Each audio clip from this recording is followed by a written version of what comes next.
All right, what is up, entrepreneurs? We are live on the YouTube. Thank you for being here and for joining us as we cover how to use Remine to run Facebook ad. It's been a very highly requested topic, so we are very excited to be bringing that to you. My name is Jaime Resendiz, founder of Echo Real Estate Advisors.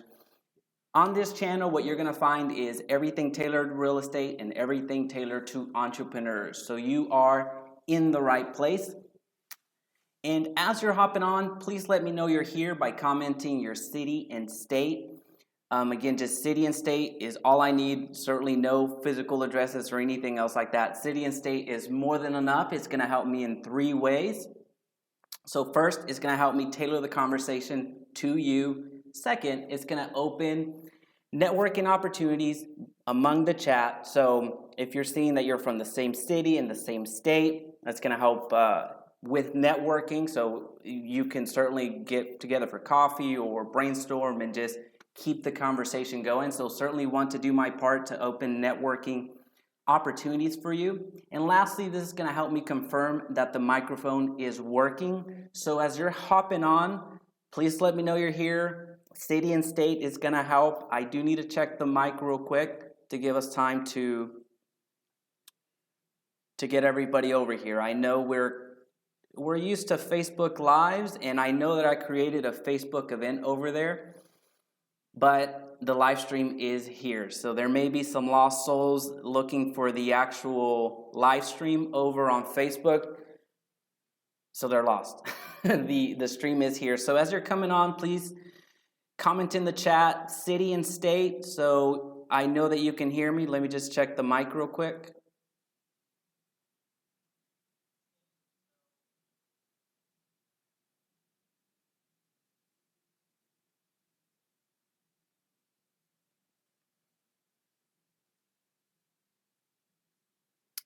Let me kick it off.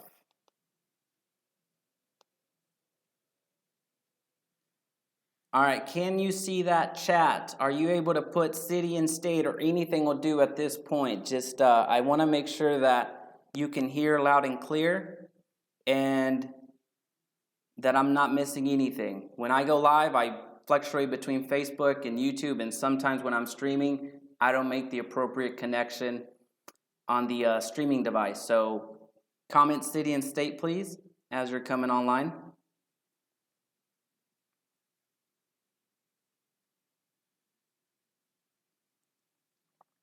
Let's see.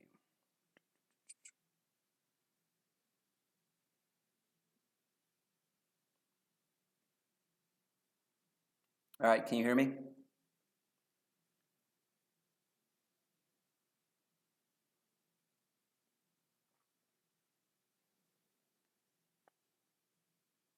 All right, well, it is working. We have some shy folks out there, no problem. While we're waiting for others to join the live stream, let's take care of some housekeeping items. I do have to go over these before we get going. Hey, Rhonda. Thank you. Thank you. So the mic is working, no excuses. Some housekeeping items real quick, just getting them out of the way.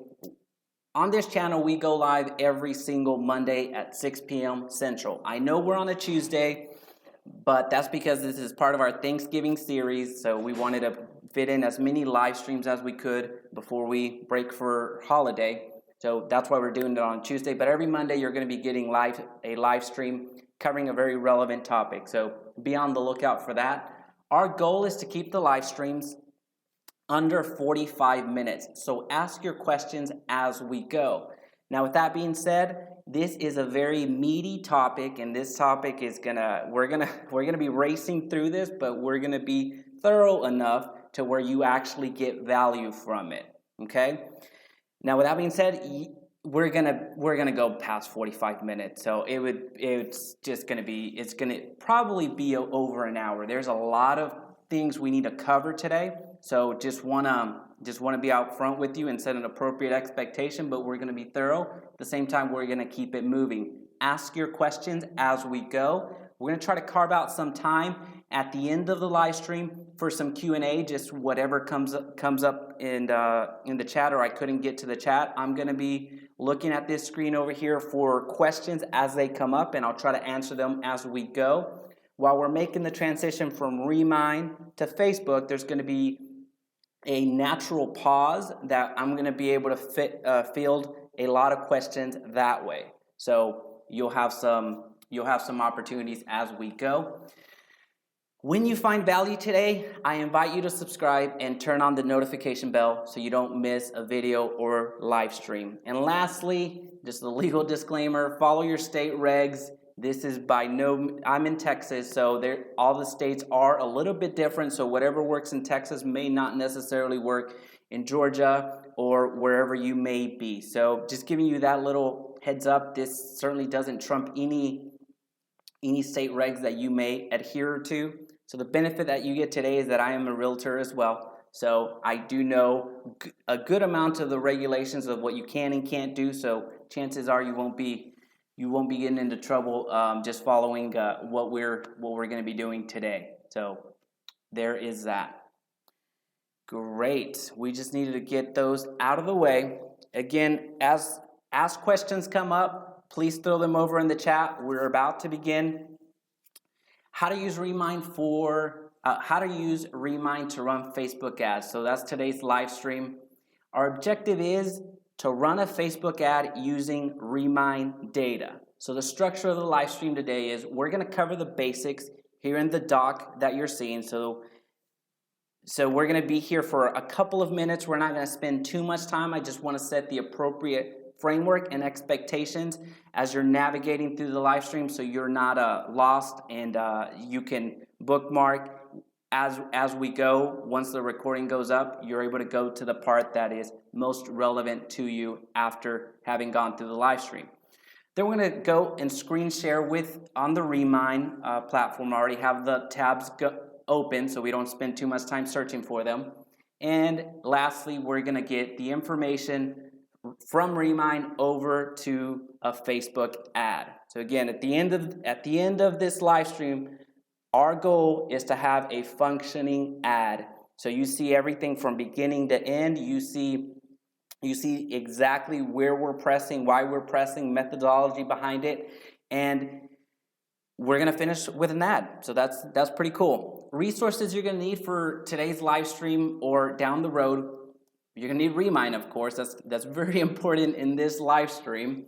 Facebook ads account, again, very important. There's a reason that those two are up top and they're actually in the name. A landing page is highly suggested. If you have a website or wherever you're driving traffic, it's going to make the type of campaign that we're running go. So the type of campaign that we're going to run is a traffic campaign. We're not going to run a lead campaign, but I'm getting too far ahead of myself. Let me just go down the resources. A CRM, it's semi-optional, and I say semi-optional because most of us are already familiar with them and already have a CRM of some sort. Email autoresponder, that is optional but highly encouraged. Canva, you'll see what that is in a few seconds. It's a free resource to help you with your advertising and anything that you're doing online. If you don't have a designer or if you are not that good when it comes to getting appropriate dimensions for your ads or for your marketing, Canva is a great tool. It's completely optional. Bitly, again, it's a resource that we're going to cover and it is optional. Calendly, optional as well. And Emoji, again, it's optional. The last four are all completely free. These are resources that help me tremendously when I'm getting these ads out there into the world, as I am no designer by any stretch of the imagination. So drilling down a little bit further, and again, if there's any questions that come up, please drop them in the chat. I know we haven't covered too much at length at this point. We're just setting the appropriate framework, but if there's any questions, drop them over on the chat. We'll get to them very, very quickly.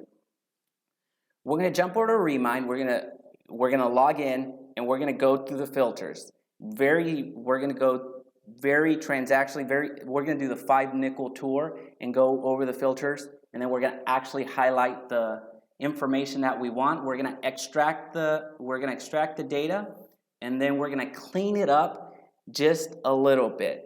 So I put game changer right there because there is something that if you watched another video on this channel about how to run Facebook ads in relation to Remine,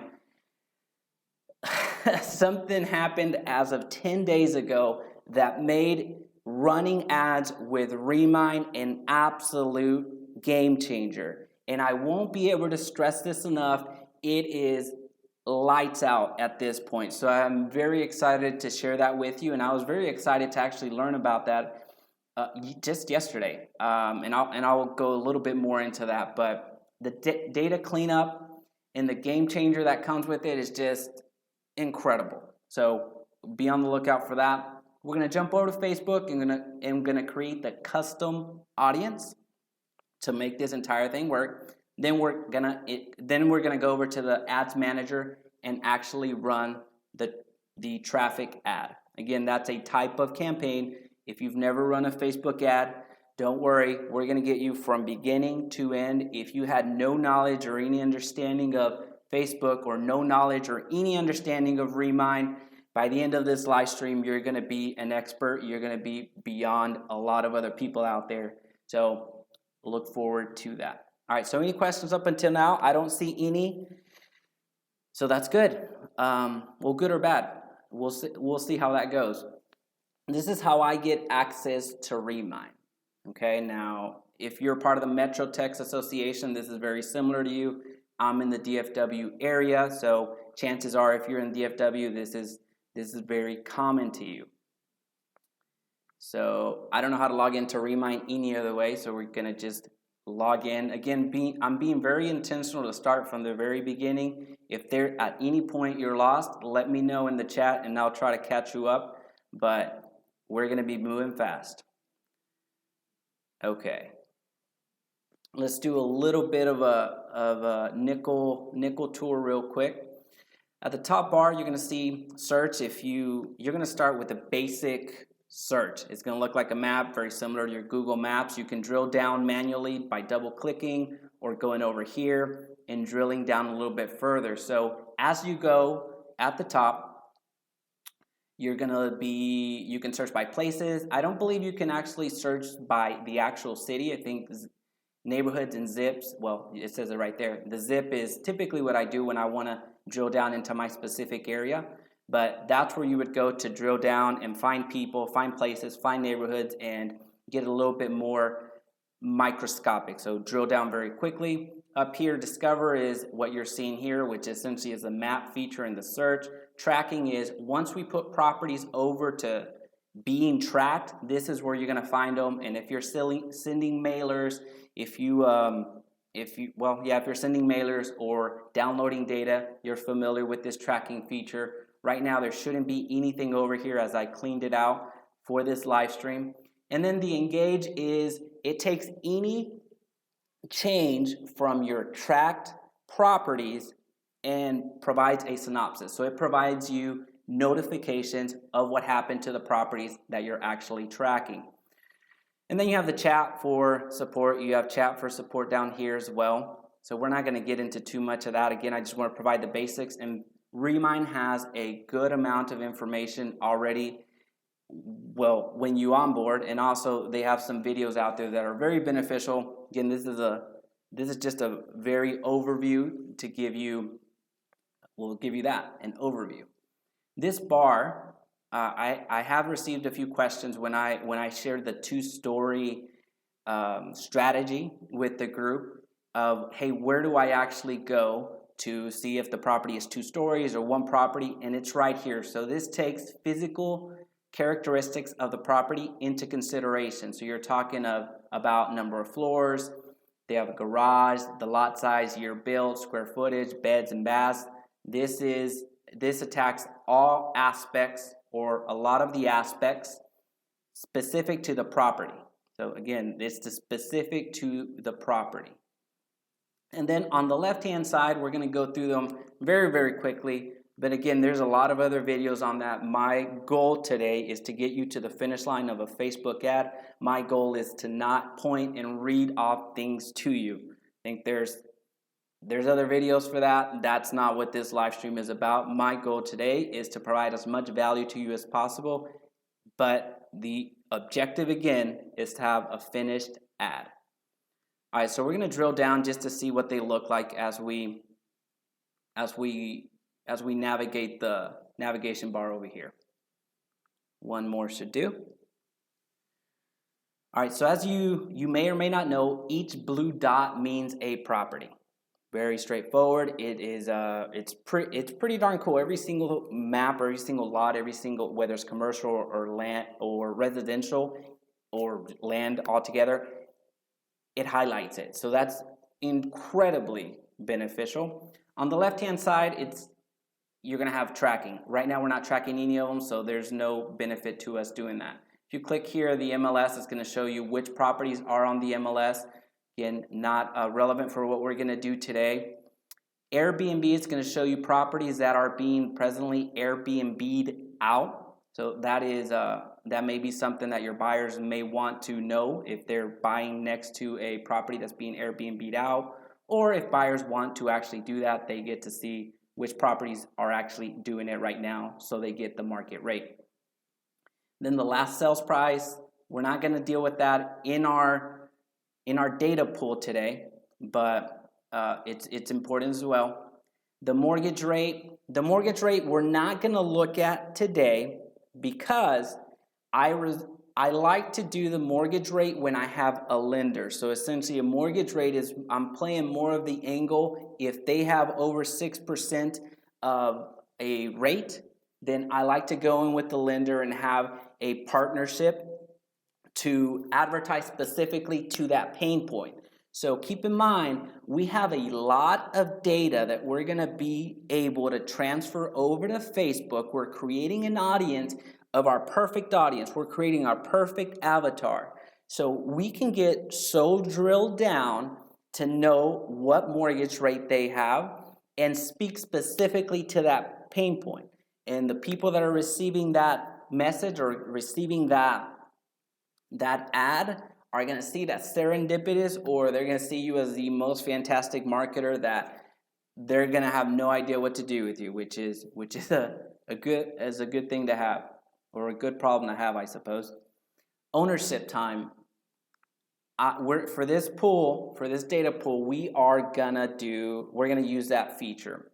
So I either go with having ownership of the property either 5 years or 7 years. So that is very subjective in my farm, which is more, where are we? We're in Dallas, right?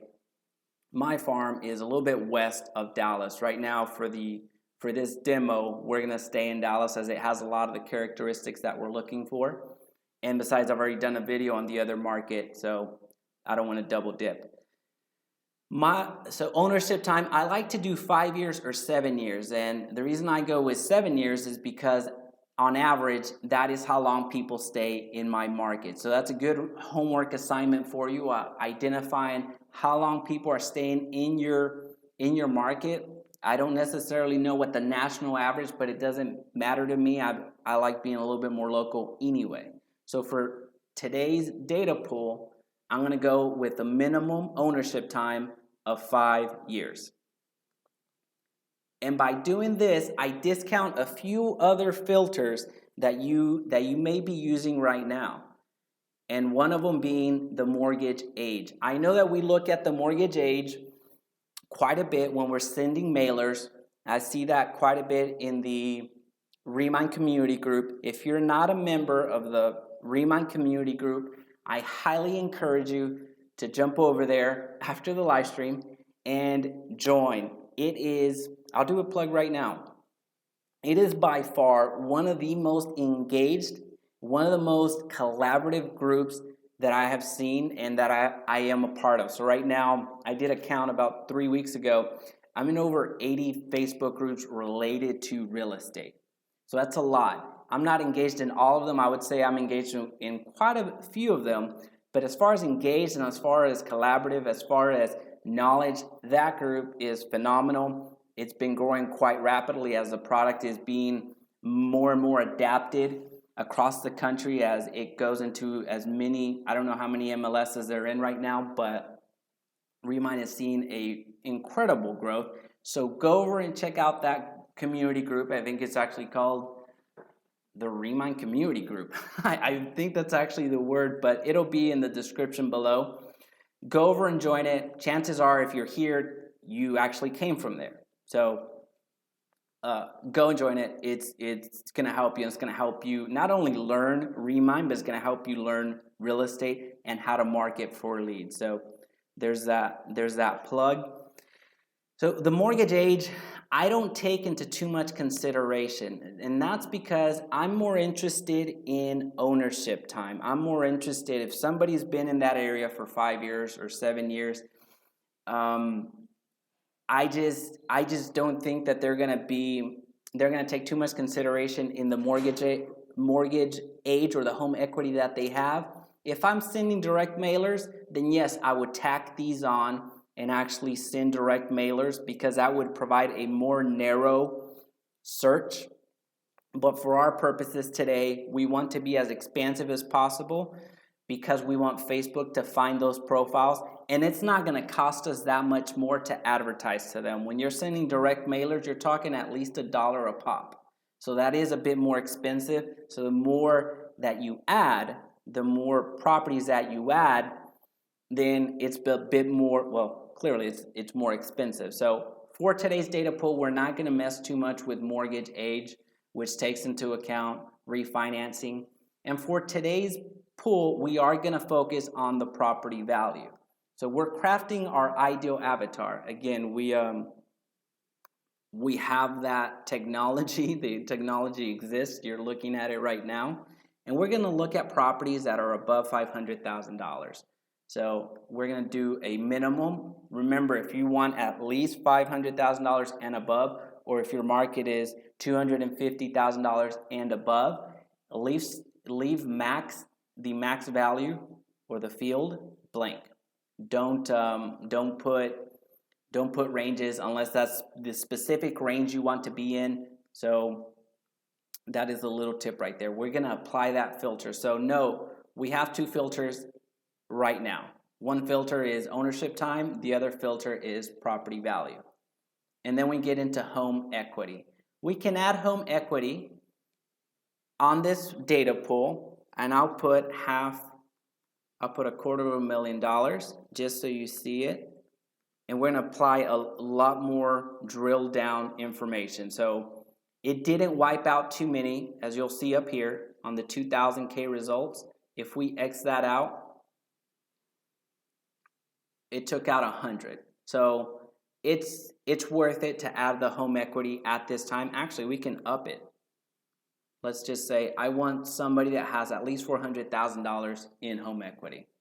It reduced it to 1.9, so 1,900 results, which is going to make a lot more sense here when we're tracking and when we start doing the list stacking, which I'll go into in a minute. The sales score, you can add the sales score, which as a recap, it's low, medium, high. High being there's a high probability that the property is going to sell within the next 12 months. Medium is the range between 12 months and 24 months, so 2 years. And then low is 24 months and above. I'm not going to mess with the sales score right now. The other video that I've done on this particular topic covers that a little bit more in depth, but right now we're crafting and customizing our own avatar. We can go with the high sales score, but know that when we apply, let's say, the high sales score, we're going to narrow down quite a bit. So you saw that we went from 1,900 to 45.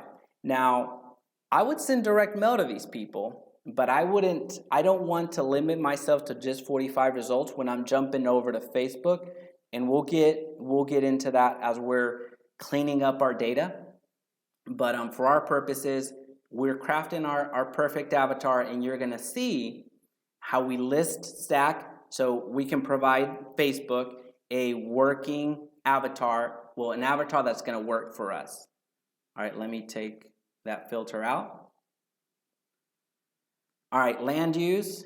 That's another filter we're going to use, and we're going to highlight residential. It's going to knock out a few properties, not too many. Building type. We're going to do single family. And again, these are just my filters. You can add as many or take out as many filters as you would like.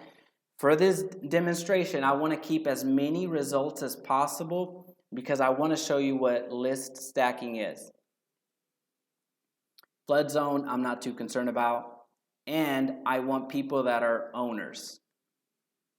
So I want owner-occupied properties. And you saw that it went from 1900 to 1700.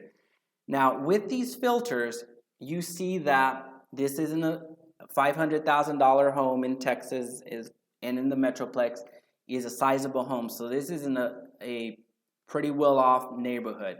So we're going to have a good amount of data to pull from. All right. Okay. Now this is where I need to introduce the level of membership that you have, or whatever membership you have. Remine goes and introduces their product with a partnership of the MLS. So the MLS, if your MLS has it, you get 100 tracked properties, which this is what we're going to do right now. You get 100 of those for free. So note that that is way beyond. So if you don't have the pro version and you have the free version, you're going to click track and it's going to say it's too large. So you're going to have to drill it down to actually 100. But if you purchase into their tiers, I think there's 3, and I don't know the price, and I forgot how many you track at this point, but I know that with the pro version, you can track 10,000 properties, and you get the email and the phone number if it's publicly available of the owners of the property. And it's going to be very important when we go over and start the data extraction. And that's where I highlighted the game changer, because I'm very excited about that. I'm serious. It is lights out. Just with the one change that they did 10 days, I want to say it's about 10 days ago when I checked yesterday. That's I think it was 10 days ago. So we're going to click track. Again, depending on your tier, you may not be able to track as many. If you can, this isn't a sales pitch. I don't work for Remine. They don't pay me for this, and I don't pay them for this video. So this is totally on my own, and I guess an endorsement of them. If you can, I highly encourage that you go up to the $199 plan, because you're able to track 10,000 properties and you have access to the email and phone number included in that price. If you're not at the pro plan, they're going to charge you $3 per property information. So that means if you wanted the property's owner's email and phone number, if it's publicly available, they're going to charge you $3. So depending on what you're trying to do, it'll factor into that. But anyway, you're going to click track properties. As we're list stacking, let me just go back and explain what we're about to do. What we're about to do is we're going to select an area. As an example, we're going to stay right around this area right here. I hope that you can see it in the mouse. And we're going to go around tracking all the properties that fit our criteria of owners that have owned the property for 5 years. The property value is the home is valued at least $500,000. They have at least $400,000 in equity. It's being used as a residential in a single family, and it is currently owner occupied. So essentially, again, we're building that avatar. We're creating our ideal client.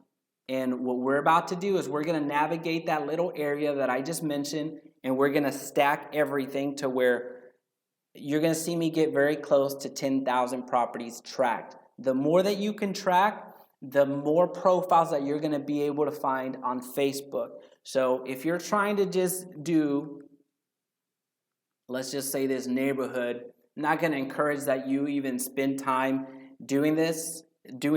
I would just do a reach campaign and do a traffic campaign, and lastly cover it with a conversion campaign, because the area is so small. I would much rather do it over there than do it here.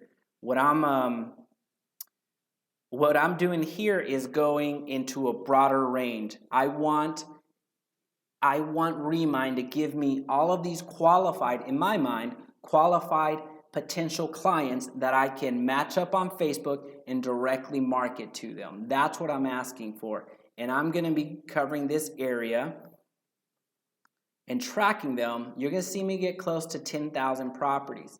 And if you don't have the 10,000, if you don't have the pro plan, then of course you're not going to be able to get to 10,000. You're going to get to whatever your max is, and then you're going to be pulling. And if you wanted to at that point, then you could do the pull, the data extraction, and then start over again and do another data extraction. Up until 10 days ago, that's what would have been my suggestion if you wanted to, if you weren't able to do the $199 for what they're charging, or if you just didn't want to pay it. Up until 10 days ago, I would have said, hey, yeah, go ahead and do that. It's a workaround. It's getting a little bit more cumbersome, but up until days ago, that's what I would have suggested. Today, I'm not going to suggest that. Today, I'm suggesting you get to the plan as quickly as possible, to the pro plan as quickly as possible, before the Remine folks realize what they did, and they're undercharging you. I know it sounds like a sales pitch. I promise I don't work for them. They're not paying me. I wish they did. That'd be cool. But anyway, so let's just keep tracking. I keep talking. Any questions, please drop them on the chat. I don't want to just continue chatting. As you can see, my voice is is starting to get a little dry. All right, so you're going to see the half star. So as your list stacking, as you're going around the map and getting all of these tracked properties, I highly suggest that you move around the map and leave some stars in view. When you see some stars in view, that means there's properties that are tracked already, and you're going to have a half star. The moment that you go outside of that, you see the track star or the track all star completely blank. And when you click that, you may think that you're covering all of the properties that are available, but you're not. So the way that I think about it is, I'm leaving money on the table if I do it that way. So you saw that I left these and they're not being pulled. So whenever you're pulling data, I suggest that you always click the track button when it's a half star. That means you have some track properties, and then you have a whole host of blue stars, that the blue dots that are available. So just know that that's a little trick. You don't want to leave money on the table. So you're going to click and track those.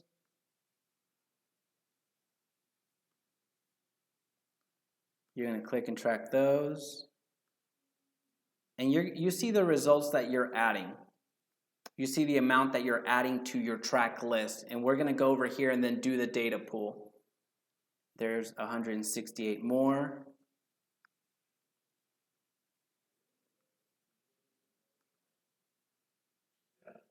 Now, if you have any questions, please put them in the chat. I hope I'm doing a great job, but I know that there may be some questions out there that you're holding on to. So in the chat, drop them, because it's going to take just a few minutes.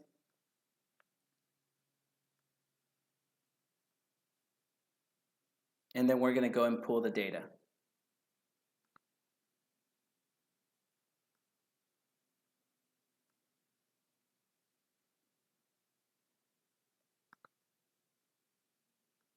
Now the questions that's going to come up is, how many should I track? How many should I send over to Facebook when I'm creating that custom audience? Facebook is going to take, at minimum, they want 100 records, at minimum.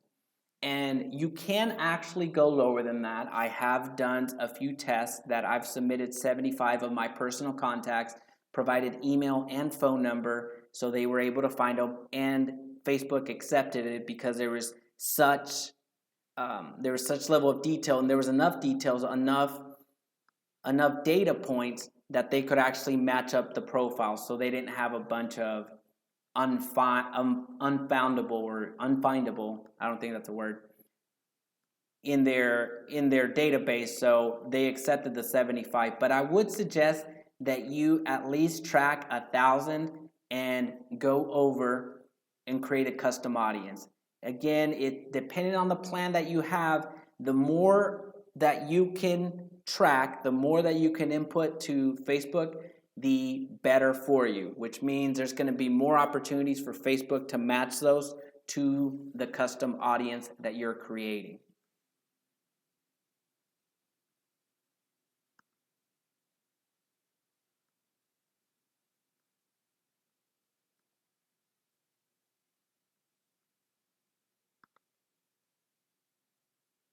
All right, let's see how many we have.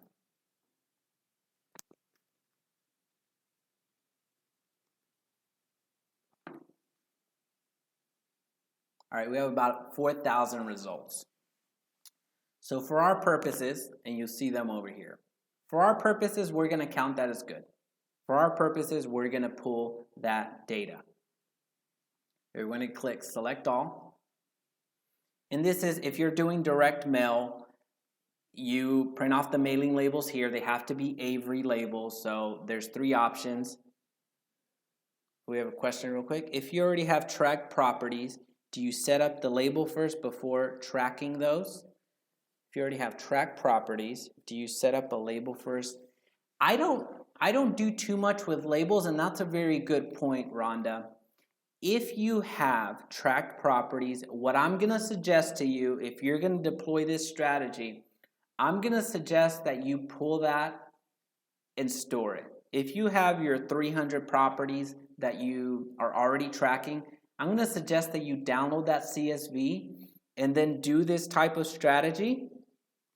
If you want to go back to, if you want to keep those, let's say 300 properties that you're tracking and always want to have those available, then what I'm going to suggest is pull those, deploy this strategy, and then select all and then remove them, and then bring back those 300 original properties that you were tracking. I hope that makes sense. So, and the reason I'm doing that is you can, in theory, just leave those 4,000 results, but what I'm doing is I'm list stacking. So I'm looking at this area and pulling that information, creating a custom audience, going and looking at another area and doing just pockets of marketing that way. I could use Remine as a CRM. It has enough technology and enough features, resources available to use it as a CRM. I mean, you really can. It's not going to have as many features as a traditional CRM, but you could, as you get the engagement, you get to see when there's a change on title. You get to see when a property went for sale. You get to see there's a property that went into distress. So if you want to keep those 300 properties that you were originally tracking, again, my suggestion would be to pull those and then bring them back, or apply the label. And let's see. Yes, I understand. Makes sense. Get the list, extract, then untrack, and do it again. Boom. There it is. So you should be presenting, Rhonda, because my explanation was way too long. There isn't, so the comments, I don't really see the benefit of keep them in the track status. If this is your honey hole, if this is your little neighborhood that you dominate, that you want to keep always, then that's where you would keep it on the tracked. Or if you're not doing too much of the Facebook, then yeah, you would leave it on the tracked and get on the engage tab. You're going to see all of the notifications if there's a change on deed, if there's an MLS status change or anything else like that. I would see the benefit on that, but I don't necessarily do that on my end. So again, everyone operates it differently.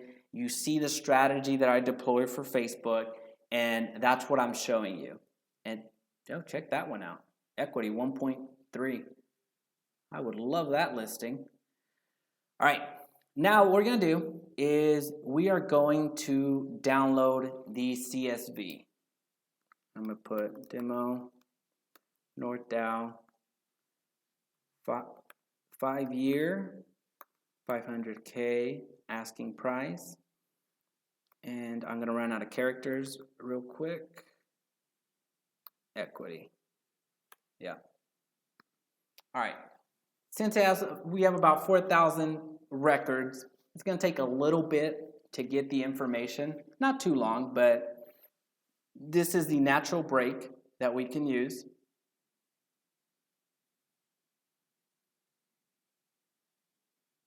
So if there's any questions, now would be a great time to get those in.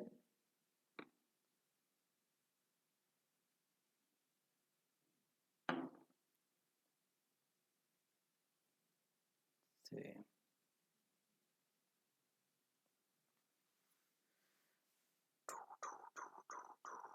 We did press download, right? Yeah, we did. Okay. Now, if you don't have the 10,000 capability to track 10,000, you of course can't get to this high.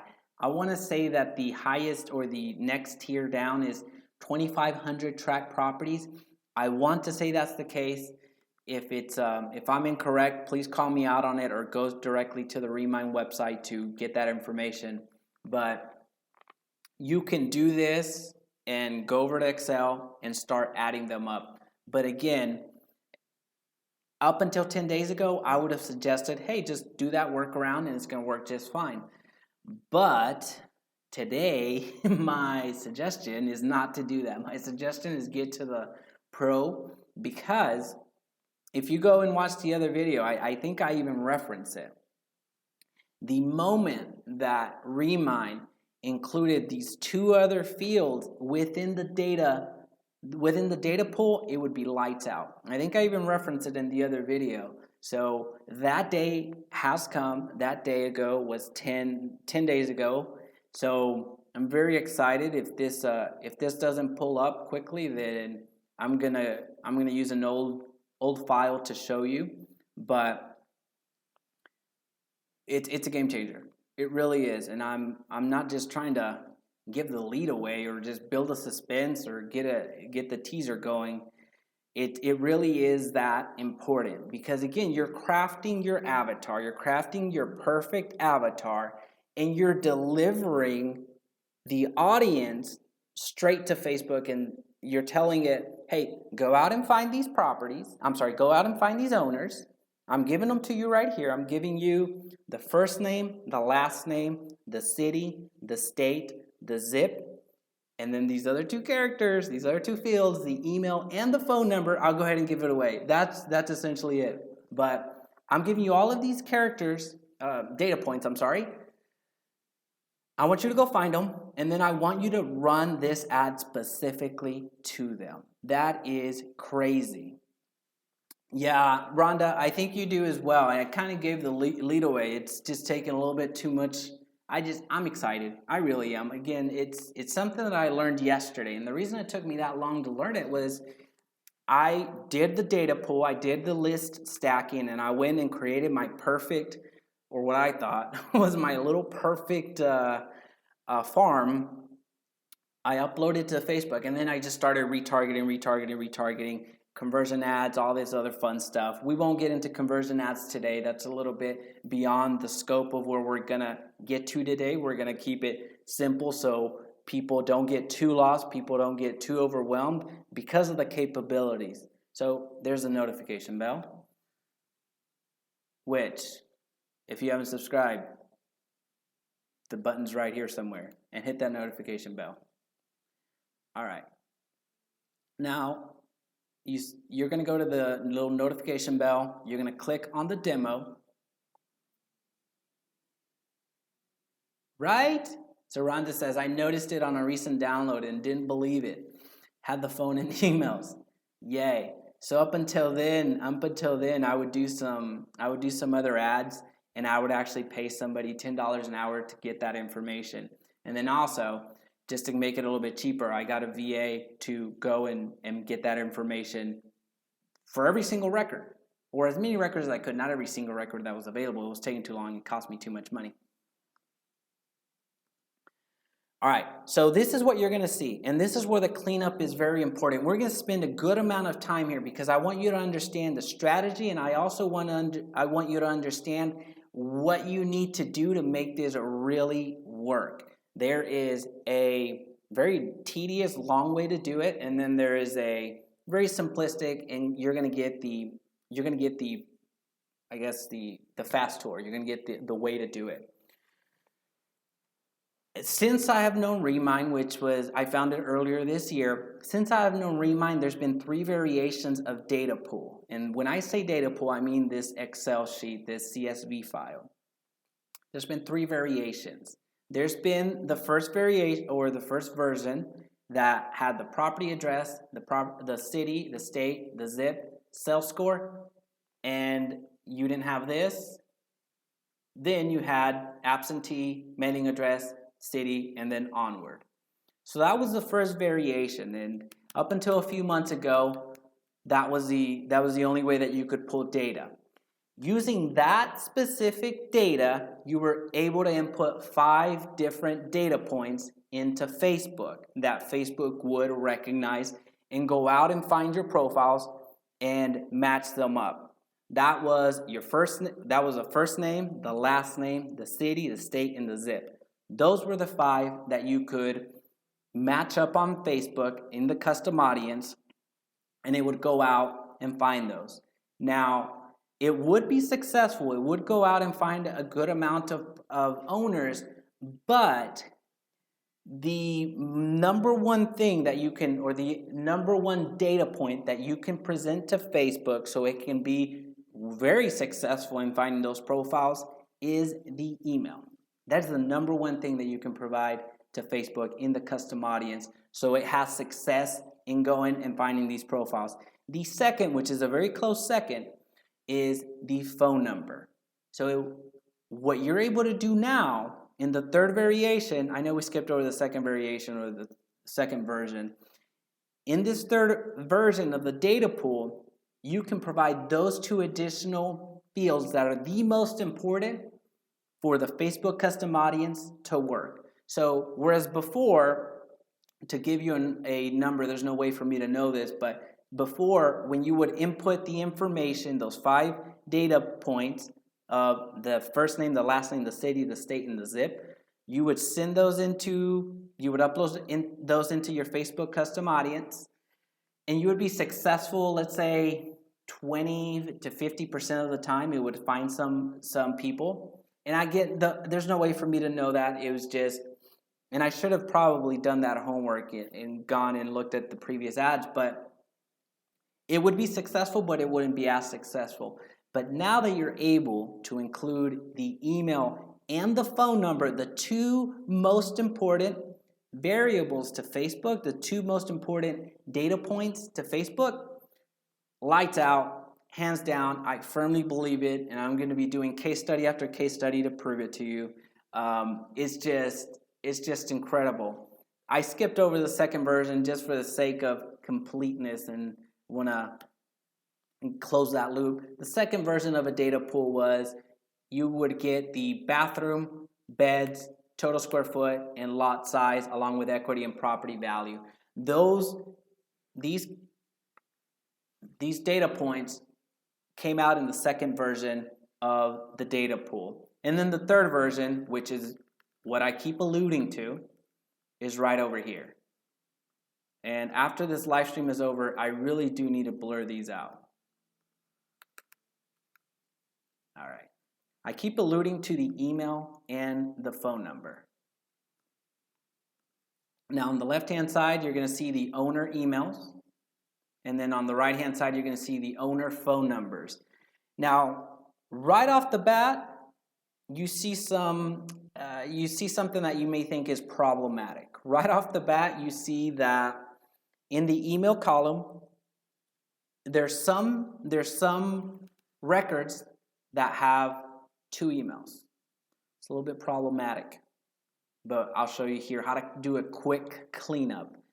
And then on the owner phone numbers, you see, some people change their number in an unearthly amount of time. I don't know why you would change your number this many times, but 1, 2, 3, 4, 5, 6, 7, 8, 9. So there's a lot of phone numbers there. So if you were to submit this record as an example, this right here, the 16, cell 16. If you were to submit this record to Facebook, it wouldn't look at the phone numbers and it wouldn't look at the emails because you've given it 2 emails and it doesn't necessarily know which one to use. As far as I'm aware, it just won't work. I can tell you that you can upload it. However, and Facebook is not going to give you a, hey, denied because you have 2 emails. I can tell you that you can upload it, and it's not going to give you an error message, but I highly doubt that with all of this it would be successful. So we're gonna clean the email addresses a bit, and then with the phone numbers, a question that I had and I asked, and I did receive an answer on this from Remine.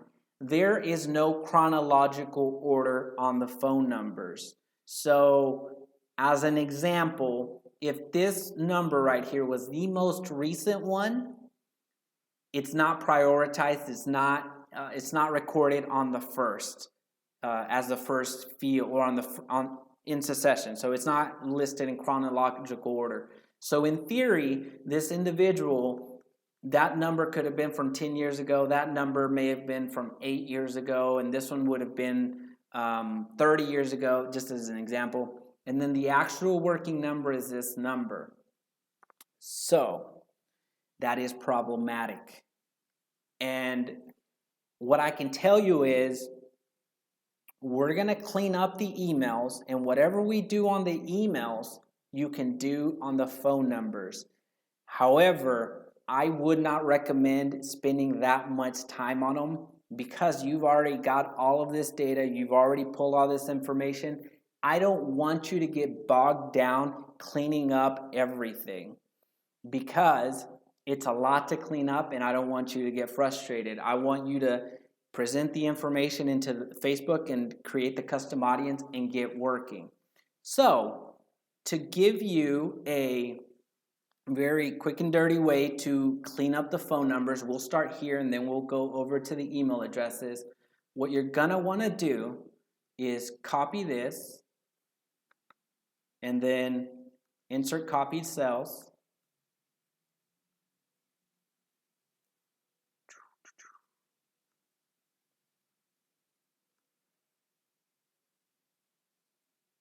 Where did we go?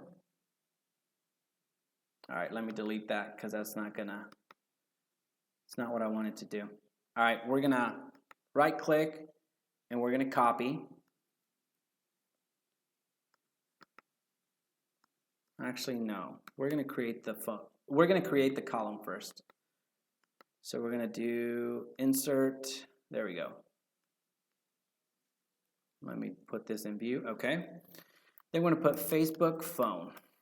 All right, what we're gonna do is we're gonna apply a formula. I am no Excel expert, so beyond this, don't ask me.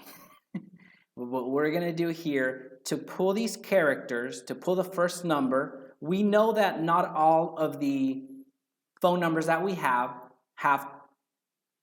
8 numbers. There are some phone numbers that there's only one, so there are some characters, profiles that only have 1 phone number. So as an example, right there, right there, right there. But the fact that this has a DNC, again, Facebook will take it, but you're not guaranteed that it's going to find it, even though that phone number may be correct, which chances are it probably is. But by it having a DNC behind it, then you're essentially invalidating that data point. So I want you to, if you don't believe me, I want you to upload it and spend your money and try it, I guess. But here's what you do. You do equals, left, tab. You select the field that you're trying to clean up, comma, and then you put 10 characters. So what you're telling it is, look at the left side of this cell, particular cell, which is W2, and I want you to give me the first 10 characters regardless of what they are. And when you press enter, it's going to produce to you a filtered phone number. So again, it doesn't solve, and I will fully admit, it doesn't solve for this being the most accurate or being the most current. It doesn't solve for that, but it does solve for those profiles that have one phone number. It does solve for that. So I would much rather take my chances on these profiles as an example that have two. I would much rather take my chances, which is a 50-50 chance at this point, knowing that there's also an email to pair it with. So I would take my chances all day long, especially when back until 10 days ago, you could not do that. Rhonda, can you show the formula again? Of course. So on the left-hand side, you're going to see equals left, and then you're going to press tab or open the parentheses if you want to do it manually. Select the cell that you wanted to look at, and then highlight the amount of time or input the amount of characters that you want it to pull. And well, I'll get into the email part here in a little bit. All this information on this resource tab, as soon as the live stream is over, I will be putting this. You'll see the formula right there. I will put that in the description below. So I want you to pay more attention to what we're doing than writing down as many notes as you can. Yeah, take notes, of course, if you would like, but what's most important is that you understand what we're doing and how we're doing it. All right, so now what we're going to do is we're going to double click that little square button, and it's going to fill the rest of the columns all the way down. All right, now we're not done. We're not done. To take that formula out, depending on how you wanted to manipulate this down the road, if you're through with the formula and you've got what you wanted for, you can highlight the row again, the column again, you can copy it, highlight it one more time, and then just paste the values just as values. And what you're going to see is this is going to, essentially it's going to say error. This number in this cell is formatted as text or preceded by blah, blah, blah. So you've done away with that formula. So you just have raw data. You don't have to do it, but what we're about to do over here, I just go ahead and suggest it. All right, so that's how we're cleaning up the phone number. If there's any questions, I know this is not an Excel class, but this is very important because we want to maximize as much as we can without reducing our return on investment. And what I mean by that is, well, let me show you the email. I'm sorry. I keep saying that. All right. What you're going to find is we're going to do this. Well, you're going to find that there's some emails, but of course you see some blank areas. So that means that we don't have all of the emails. So to get a percentage, just so you put it into context, how many emails are available out there, you can just highlight the column and you see that the count is 1,400 or so. So 1,434. So we're going to put 1,434. And then I'm just going to put 1 for a second. And I'm just doing some quick math so you see the percentage of the amount of emails that you have in relation to the records that you just pulled. So we are going to look and see how many records we actually have. We have about 35, so just shy of 4,000 records. So what that means for us, we have about 36% of the emails that are available. Some of these have double dip. So some of these have 2 emails. So you see that one's very close to each other. So some of them do have 2 emails, but for all intents and purposes, just to keep it into context, and this I'm using this very specifically to prove a point in a few seconds, 36% versus 0% is pretty huge, meaning before you weren't able to pull this information straight from Remine, now you can. And in putting it into context, Cleaning up the emails is much easier. You only have to do that at most 40% of the time. So, although highly unlikely, this could have 2 emails. But you would spend 40% of the time, or 40% of these records actually have 2 emails to clean up. So what I'm getting at is, it would do you you would have a much higher return on investment if you spent the time cleaning up the email addresses versus going over here and dividing these out. So what I would do if I were you, I would right click here and I would copy this. Then I would click below and insert the copied cells. And what I would do at this point would be, I would delete this up here, and then I would delete this down here. So what did I just do? I just essentially multiplied the person twice, because I don't know what email this individual used to create a Facebook account, which is what Facebook is out there looking for, right? So again, the most that I would have to do this would be 40% of the time in this particular data pool. There are data pools that you do that are going to be 40, 50. I haven't done too many data pools with this information, so I couldn't give you the exact, well, I couldn't give you an exact one, but 36% is not that bad. It's not that bad. So if you spent the time going through your data and then doing what I just did, it would be worth your time to do it. And I know we're spending a lot of time here, but I think it's very important, because if you've run Facebook ads, this is gonna make them so much more effective. This is gonna really help you out in the long run. So I want you to understand this. What I would do is then do the same here. I would delete this. And then I would delete this, and then I would delete that. So I just got 3 emails from that one record, and I pray that they used one of these emails to create their Facebook account. Does that make sense? Please let me know if I'm not making sense on it. Again, I do want to really drill this down before we go on, because the rest of it is just downhill from here.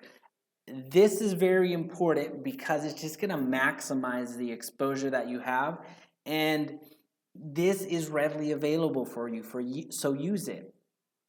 And then for the phone number, I see a yes. Thank you. And then for the phone numbers, there is a fancy formula, which I am no Excel expert. I don't claim to be. I would not claim to be. So there is a formula out there that you can get all of these to work out. I just showed you a simple formula that does the bare bones of it. I'm okay with just taking this information and running with it, because knowing that the email is the most important thing for Facebook. Close second is the phone number.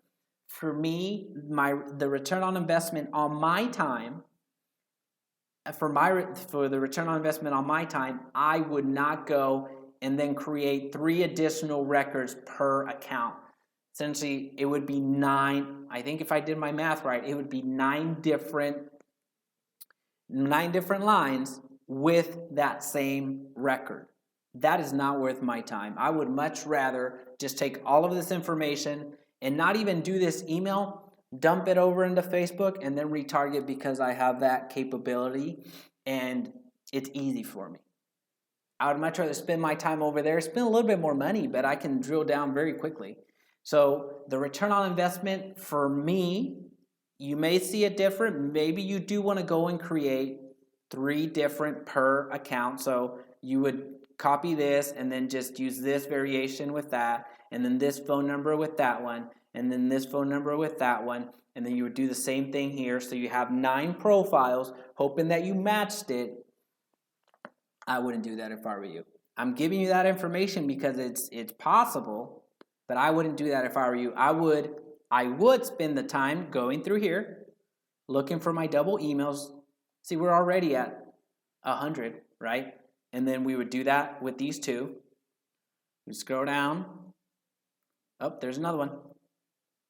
And scroll down. So on this one, if you just wanted to take a crack at it, this is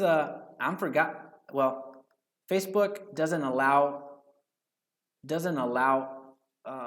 company emails anyway. So that one's pretty easy. I just take the Gmail account and go down. And then you see the Yahoo, Hotmail, and then SBC Global, Rocket Mail, Yahoo, and Yahoo again. So I would invest the time in cleaning up the emails. If it's above 3, then I would take my best guess at it. You only have to do this once, and then you dump it over into Facebook and create that custom audience, and then do a lookalike audience if you wanted to get really crazy, which is, again, I'm very excited about this. I learned about this yesterday.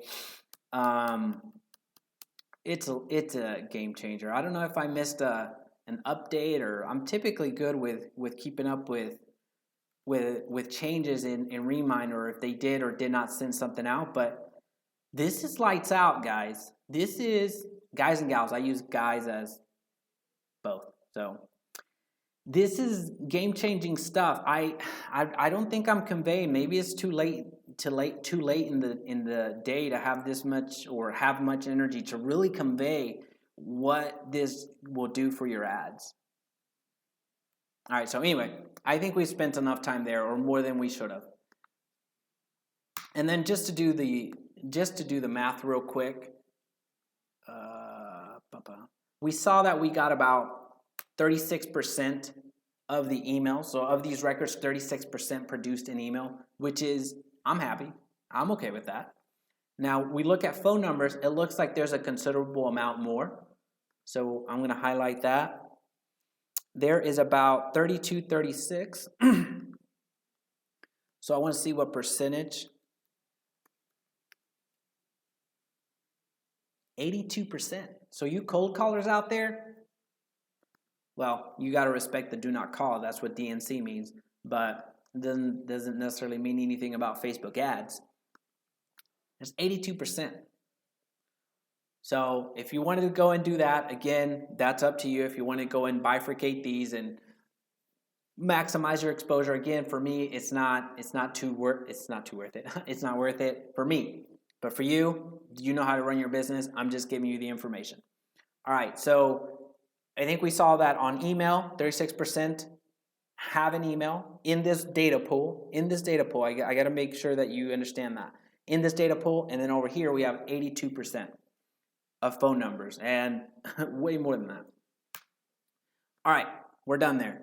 Now, how are we, chat? How are we doing? I know we're a little bit longer, but this is good stuff. I hope you're with me. All right, we're gonna jump back over here. We're gonna go to our ad section. And today, I wish I could show you some. We're gonna try to run the ad. If you haven't been on Facebook today, there's been outages across the world. So if you go to Facebook's Twitter handle, they'll let you know, and there's already a bunch of memes about it. There's already a bunch of news articles written about it. They've been experiencing across Instagram and Facebook. Messenger was out all across Europe, or most of Europe, and in the East Coast and West Coast, Messenger was completely out at some point. The ads, I got this notification earlier today. I haven't been able to run an ad today. So we're going to try to run it. But if it doesn't work, know that that's why, right? But we'll get as far as Facebook will allow us. This is our ads manager. You're going to go to your ads manager up here in the toolbar. You're going to go to all tools. Right now we're here, and we're going to come back to it as soon as we go over and create our custom ad. Our audience. You're going to go to your assets, which is the audience tab is where we're going. And we're going to create a custom audience.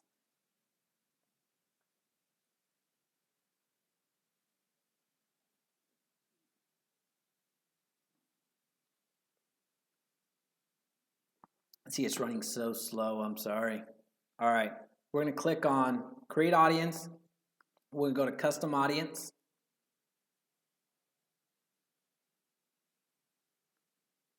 All right. These are different types of audiences that you can create. You could do an engagement, offline activity, app. So if somebody interacted with your app, and we're not going to focus too much on that. What's important for you today is the customer file. You're going to click on that. And the only direct integration that Facebook has right now is MailChimp, but we don't need that. We have the CSV file, which again is a game changer for us. We're going to add customers based off of our own file. Now, as a recap, I know that I mentioned this already, but as a recap, the first variation or the first version and the second version of Remine was you were only able to put the following identifiers: the first name, the last name, the city, the state, and the zip. And that worked, but you had to put in a lot of data points, a lot of profiles. So that list stacking that we saw earlier, where we went through and track, where we built this long list, downloaded, and then built another list. If you wanted to get really crazy with it and just build this long list and then input it into Facebook, it would require so many records. It still worked, but it just required a lot more records. But now that we have those 5 identifiers, we now have the email and the phone number, because again, remember what I mentioned earlier. The email is the most important, and then the phone number is very closely second. So this information is what Facebook is really looking for. You can upload the file. You would need to clean it up. The other video that I did on Facebook ads is goes into detail on how to set that up for the CSV, but we're not going to get into too much detail. I'm just going to show you the very not basic. Just do the. I'll just show you the fast way. So I will keep this as it is. I'm going to do Control A. Then I'm going to copy Facebook's algorithms and Facebook's capabilities, specifically with the custom audience, has gotten so much better. So now we don't have to clean it up as much as you saw in the other video. You can, but you don't have to. I would just highlight everything on Excel, and then so do a Control A, then a Control C. If you're on Mac, I believe it's the same letters, but Command, if I'm not mistaken. It's been a minute since I've had a Mac. And now we just do a Control V, V as in Victor, to Control Paste. Then I'm going to title the audience, Demo Remine North Dallas, 500K asking price, 400 equity value.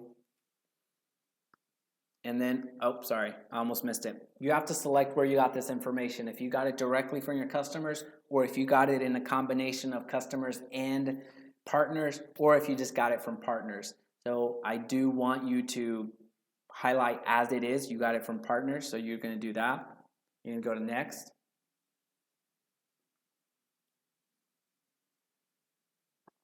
All right, so now Facebook is not going to pick up any of these with the exception of 2. Guess which ones they are? It's going to be email and phone number. You didn't need to guess, you knew it.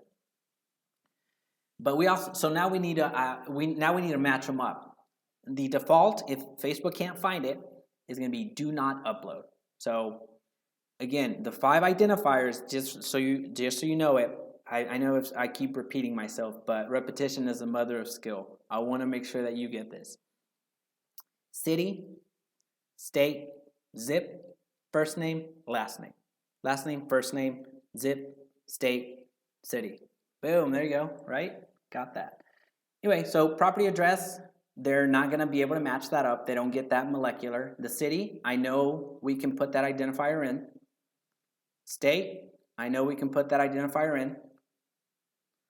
Zip, same. And now we're going to scroll down just a little bit.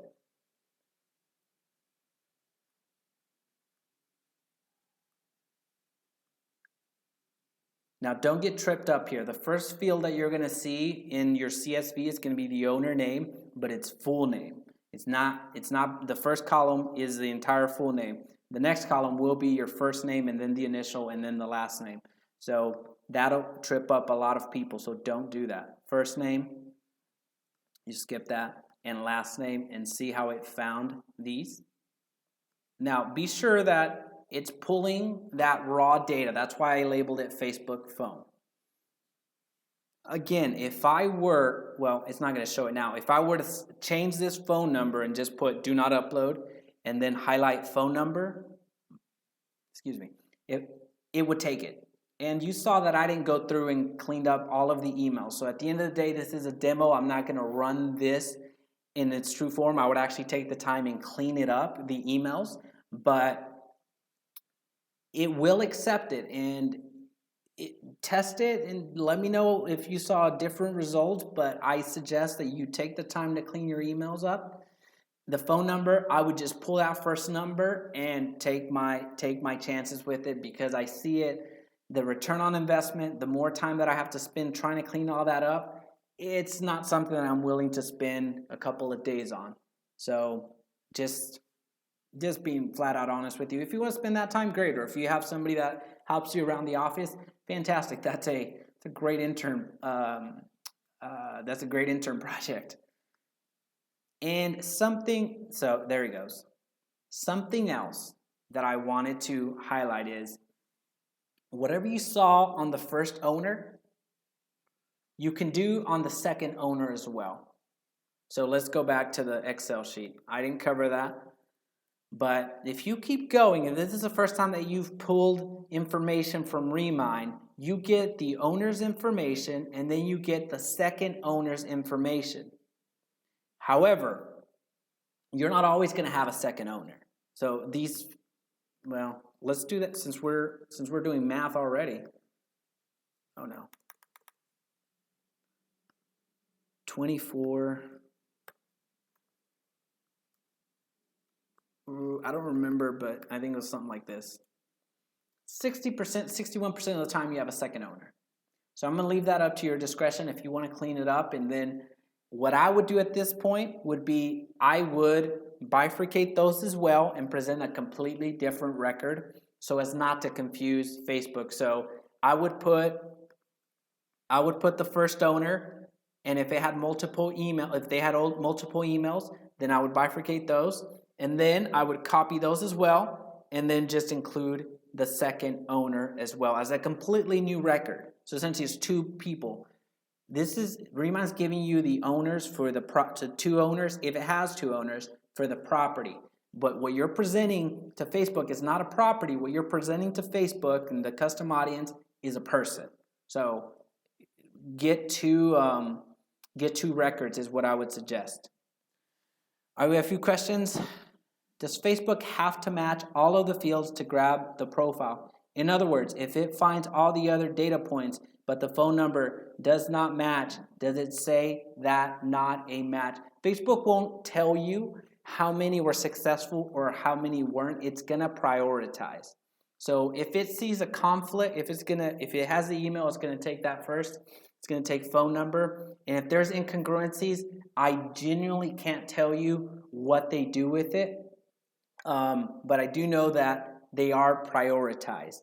And you don't have to have all of these fields input, so you don't have to put just characters. Facebook is sophisticated enough to just bypass those. Does that make sense? Would it be better to not use any phone numbers? You know, that would be that's a very good point. That's a very good question. I would not do that.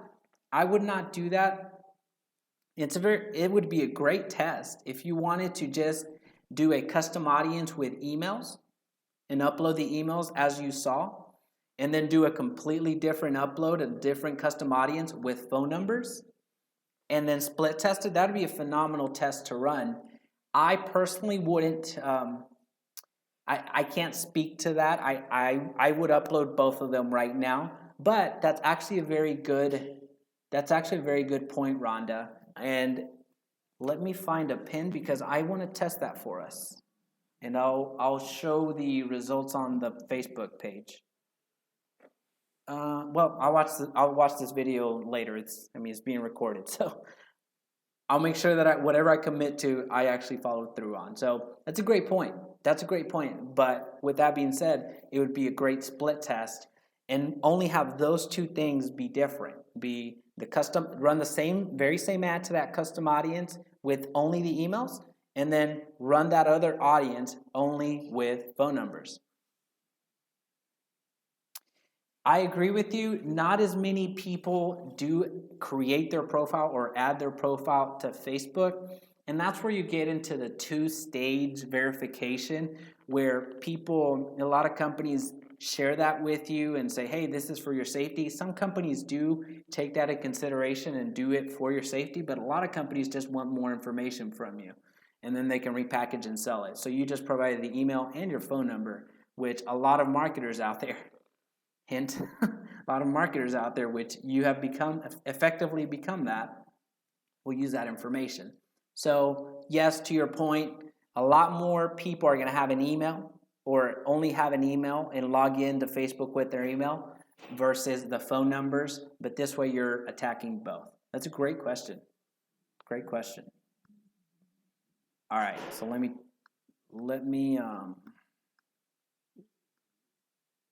do not upload that. Again, we only filter for the first owner.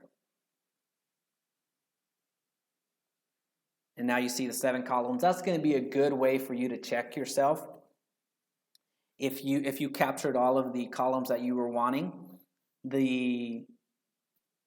assuming that you're only uploading the first owner, you're going to have the city, the state, the zip, the first name, the last name, the email, and the phone number. Right? Yeah, that's 7. Upload and create. How are we on time? Are we okay? Are we doing okay? I know it's a long one. I promise I will speed it up. The Facebook ad is very quick. I did enough pre-work so we can get out of here as quickly as possible. But really, the most important thing for me today was, yes, we want to get to the end goal of running the ad, but with the variable of Facebook kind of being down right now, I would much rather spend that time here showing you all of the capabilities, or as many capabilities that you now have in front of you. And this is another time to plug in. This would be a great time to, again, plug in the fact that if you're not on the Pro plan, it's a good idea to go ahead and do it. I know it's $199 as of this recording, I believe. They may go up or they may go down. I don't know. I have no financial affiliation with them. This is just to give you information. This is what I would do. If you don't have the Pro plan, you don't have the email and phone number. So if you were on the fence of, hey, should I upgrade or should I not? I know that I can track 2,500, do the pool, 2,500 properties, do the pool, get another 2,500, do the pool again, and then list stack to present the 5 fields to Facebook, and that would be my workaround. But now that you have access to the email and the phone number in the data pool itself, if you can, I know that everyone's in a different financial position. If you can, go ahead and go up to the Pro plan because you have this information at your fingertips. Again, I do need to stress that I am not getting paid to say that, and I am not paying anybody to say that. I'm just giving you the heads up. Facebook does let you, so the question was, does Facebook let us know how many profiles that it finds in the custom audience? Facebook will give you a projection, but a lot of the times Facebook is just going to say ready and it's going to say well, there's columns up here. Let's see. It'll give you this message most of the time. And it doesn't matter where you get your data from. Size not available, or below 1,000. So it's going to guess. And when it comes to custom audiences, this would be my even though it's a phenomenal technology. And if I had one complaint, and if you absolutely held me down and said, hey, give this custom audience a complaint. If I absolutely had a complaint about something, is the estimate feature, like to give you a realistic estimate of how many profiles it found. That's not really accurate when you're uploading the custom audience. As of this recording, I'm sure that at some point they will get much better at it, but right now, don't worry about it. Oopsie, access is restored, but systems are still recovering. So we're experiencing this drama together. All right, we're gonna go to create. No, I appreciate the question. So sorry for so many questions. Can we add to an existing custom audience on Facebook? Just create a new one. I would suggest that you create a new one. I want to say and go on record that I don't believe that's the case. But I would just create a new one. That way I'm able to track changes. Every time I do a different anything, I like to track where we're going and how we're doing things, which we'll get into in the ads here in a bit. But I don't believe you're able to add to the custom audience. I may be wrong on that. Could be because I have not felt the need to do that. All right, if you've run any Facebook ads before, this is not new to you.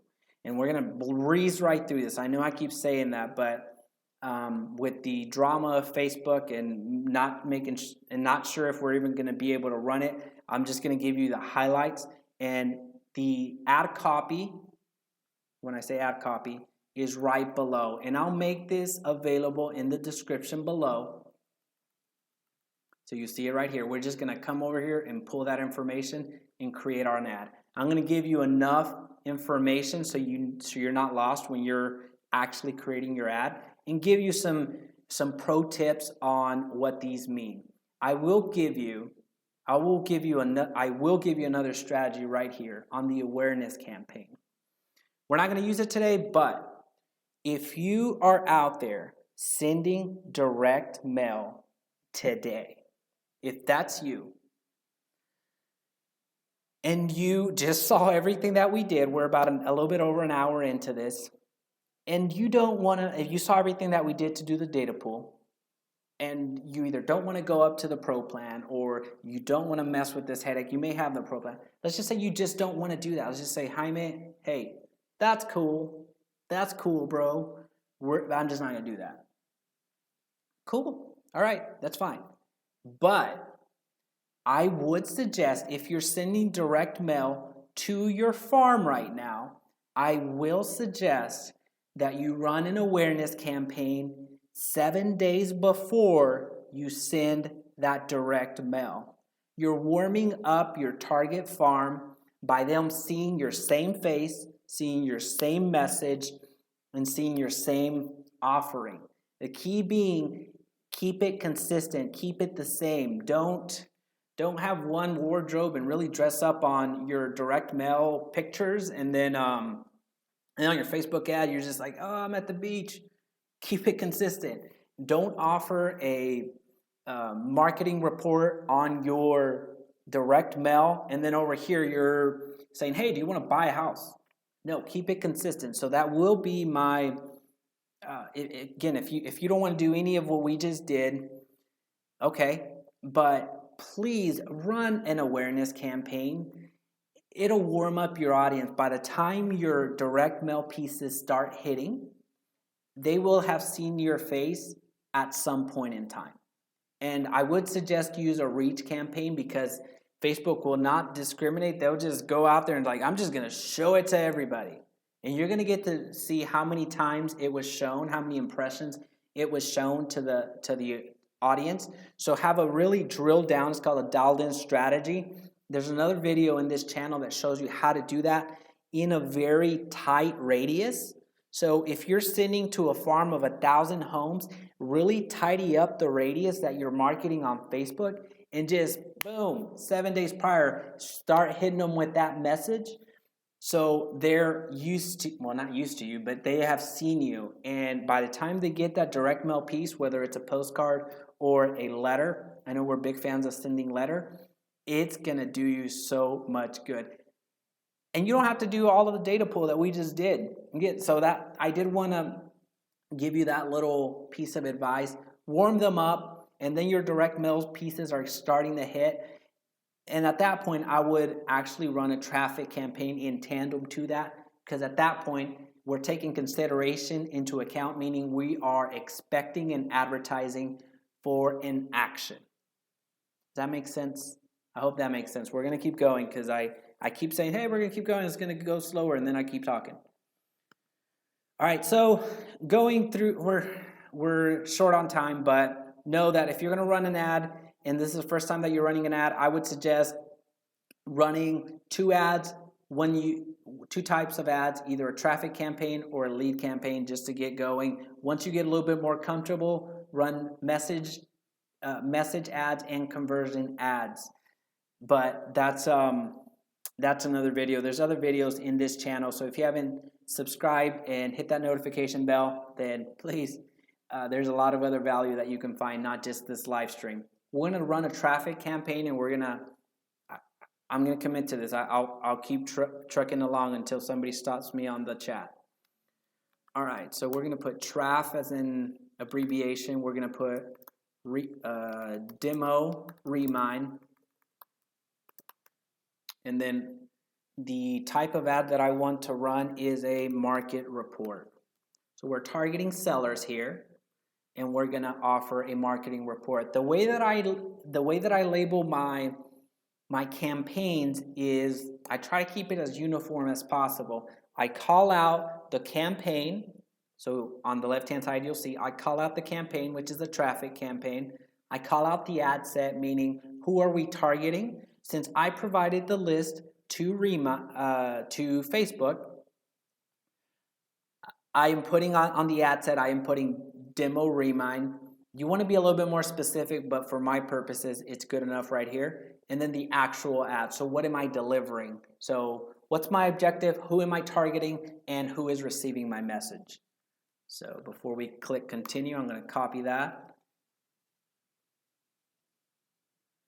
And then I'm going to paste it over here.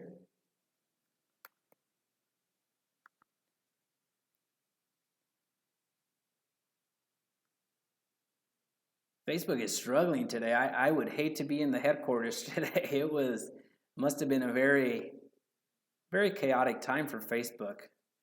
They've been, okay. All right.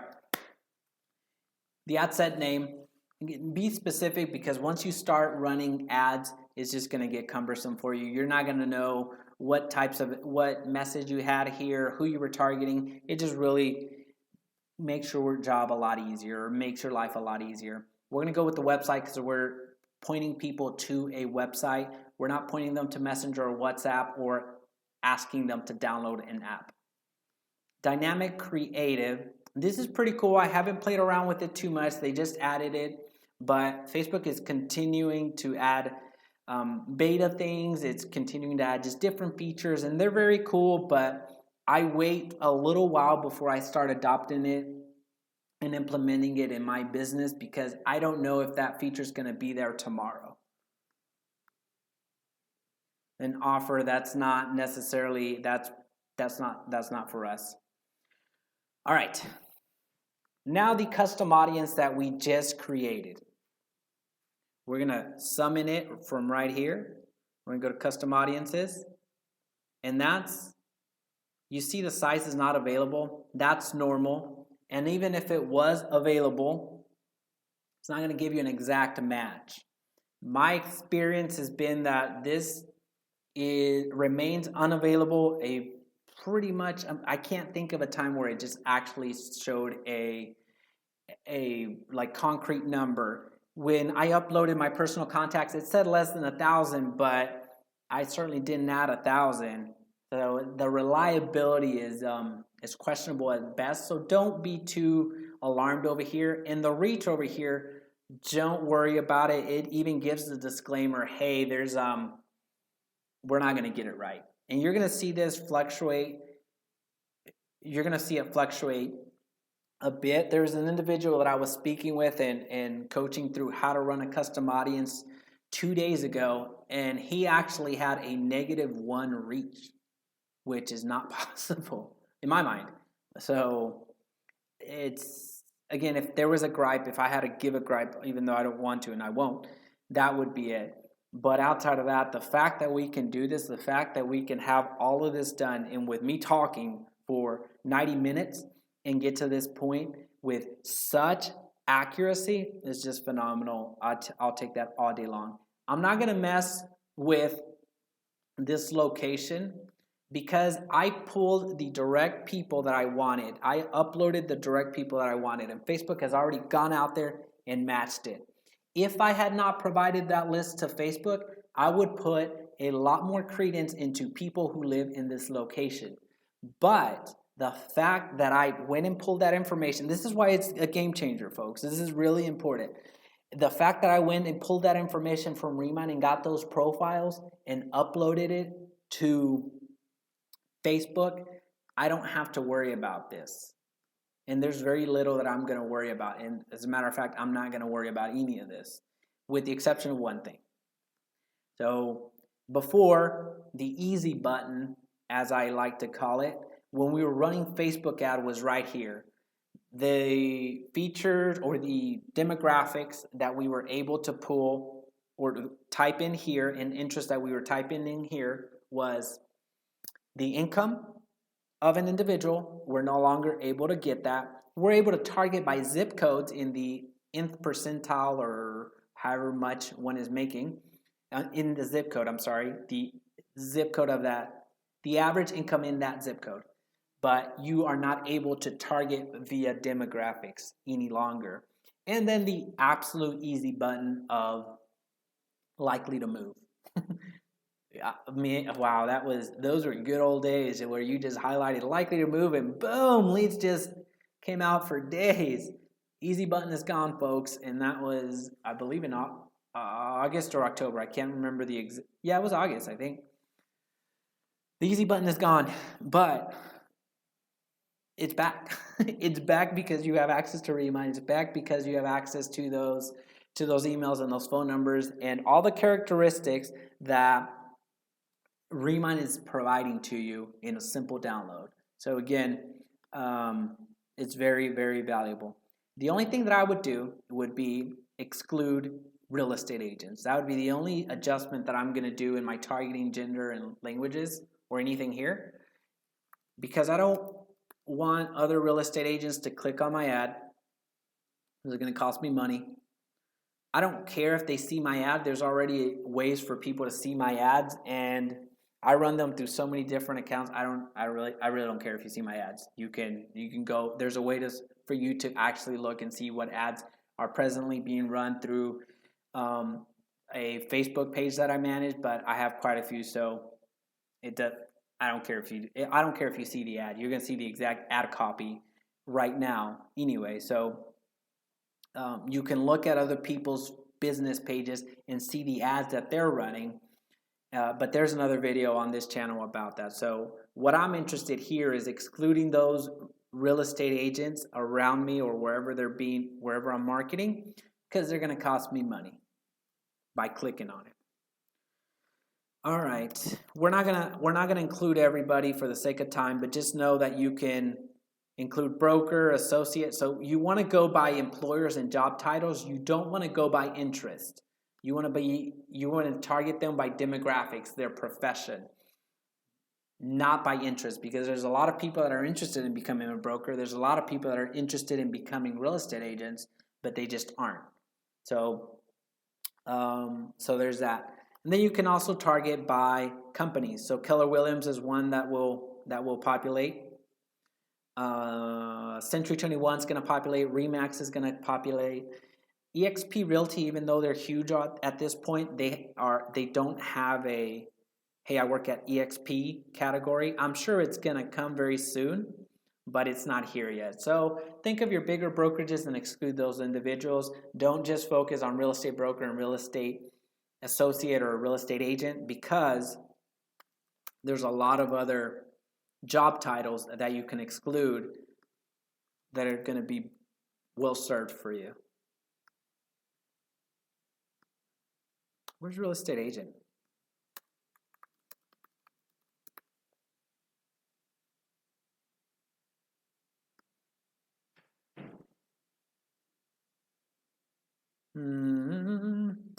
I know for a fact there was real estate agent.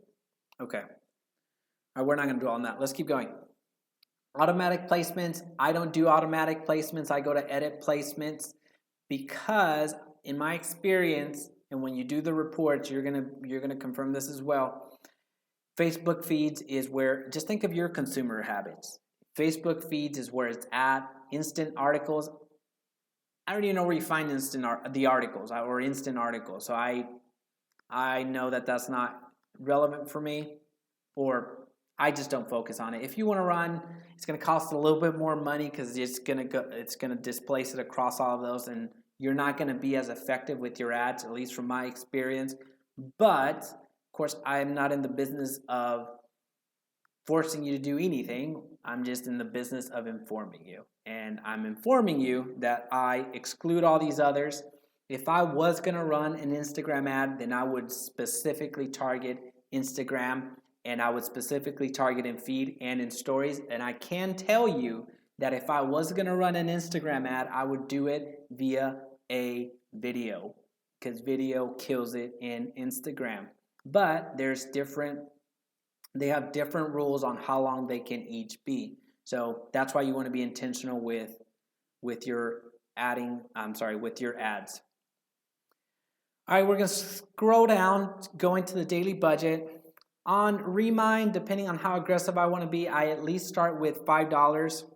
And depending on the size, if I have a larger size of 10,000, 20,000 in audience, especially now, and I know that I'm going to be getting hits, I would start at $20, but I know that the budgets are all different. So since I already shared with you that the size audience is not going to give you a great indicator of how many people you're actually reaching, there's no way to do the standard or what I would recommend on budget, which is $1 per 10,000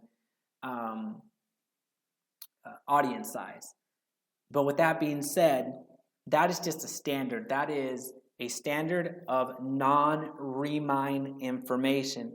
And the reason I say that is because I provided Facebook with a custom audience that is very tailor-made, very niche, and I would actually up my budget because those 10,000 profiles, if this were to give me an accurate number, those 10,000 Remine profiles are very different than those profiles that I found using interests and that I found using behaviors and demographics. I hope that makes sense. So for the sake of this demo, we're going to do $5. We're going to run the ad continuously starting today. And then we are going to prioritize link clicks.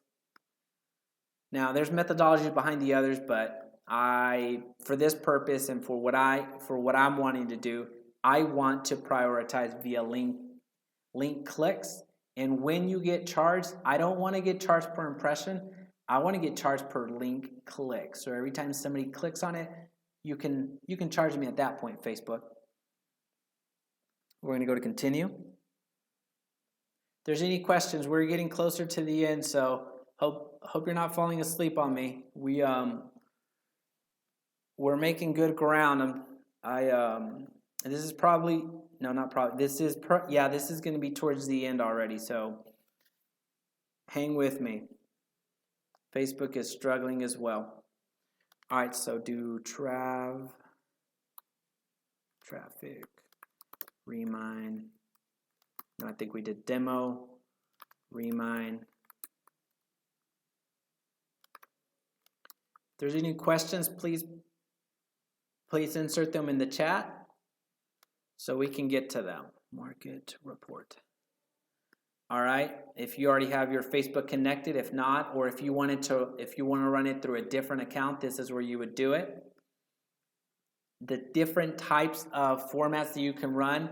Collection is more for your Shopify stores or for physical products when you're talking men's shoes, women's shoes, sporting apparel, or things of that nature. This is great for those types of ads if you have a store. Slideshow does well when you have a listing. You provide some, if you use a professional photographer, if you go out there and take your own pictures, I suggest, well, you can do 10 images, but use those images that are stunning. And you, at the very front, the front two, traditionally when you would upload into the MLS, you put the picture of the perfect face, and then you go into the living area, and then you go into the kitchen, then the backyard is the progression of your pictures. What I would suggest is you lead with the kitchen. So when you go to a slideshow, you're going to see the different order that you can place them in. I would lead with the kitchen, and then I would follow that up with the face of the front entrance. That's what I would lead with, because you want people to be hooked. And typically, from my experience, you may see it differently. The kitchen is very important, and then the face of it, yes, it draws the attention, but typically if you have a good or something very special within the property that you want to highlight, don't wait for the 10. Don't make people wait. You want people to stop scrolling as quickly as possible, so lead with that image that's going to capture as many people as possible.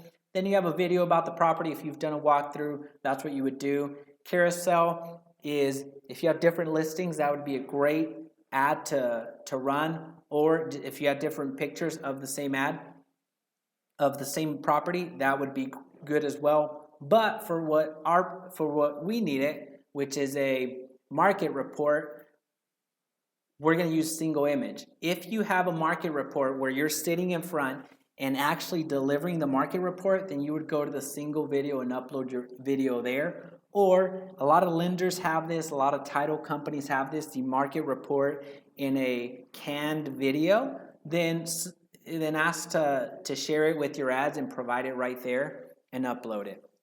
How long did you run ad? Is a question like how long to run the ads? A great way to measure when you've oversaturated is when you're running the reports. If you see that your impressions in a week, let's say you run the ad for a week and you saw that your impressions in front of the same audience was 20 times, you have overcooked it. You've done it too much.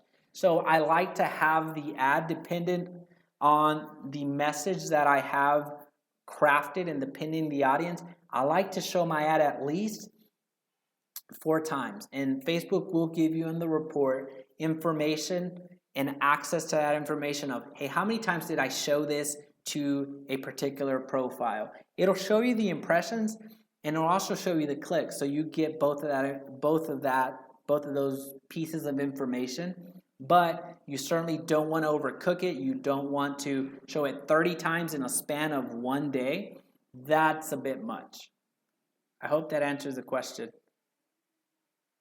Then we're going to just scroll down, and if you have your own image, this is where we're going to introduce the other free features. If you have not heard of Canva, it's a good time that you hear about Canva. It is a great great website. It's a free resource. You can come up here and craft a Facebook post, a YouTube thumbnail. As you can see, I use it for my thumbnails. Great with formatting. It provides templates. You can use them as you go.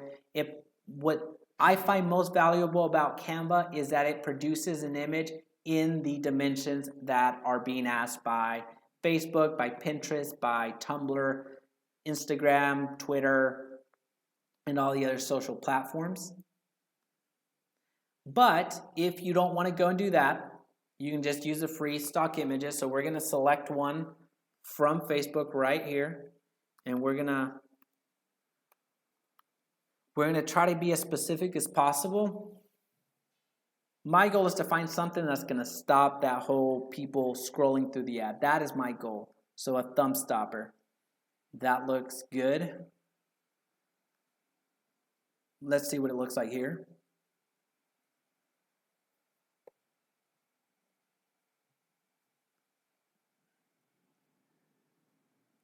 I'm okay with that. You see the watermark where it says Shutterstock, don't worry about that. That goes away as soon as you run the ad. They just don't want you pulling that information directly into your computer or saving it for other, instead of going out there and getting the Shutterstock images. Facebook and Shutterstock have if Facebook doesn't own Shutterstock, I'm assuming that they have a partnership. We're going to drive traffic to the website. And then the text that we're going to use, we're going to go over here. Again, this swipe copy, or the copy of this ad, and everything that you see here is available to you, or will be available to you in the description below. We're going to take this ad copy.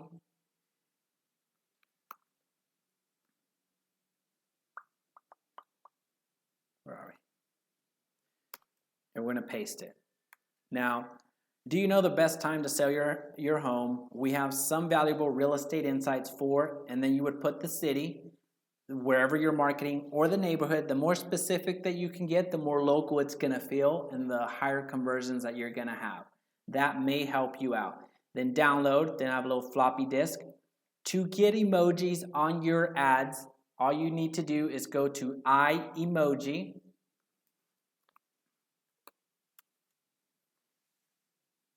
And you just copy whatever emoji and put it in your ads. And then this link right here, to maximize your ads, I highly suggest that you embed a link. And embed a trackable link. This is what you call a bit.ly link. And a bit.ly link will take whatever link you have. As an example, where are we? This long link right here, which is to my landing page, fits in that. So it breaks it down, and you're able to track how many people have clicked on it. But most importantly for me, I would love for somebody to click there and go over to my website. They don't have to click here and then go over. I'm providing more opportunities for people to click on my link and get over to my website so they can give me their information. So my website is a landing page. Well, I have several websites, but when you're running paid traffic, be sure that you're driving traffic to your landing pages. And what a landing page looks like is something similar to this. There is no noise. You see no buyer information, no seller information, no anything else. Whatever I promised you on the ad, boom, I am delivering it to you right here. All I need is your email, your phone number.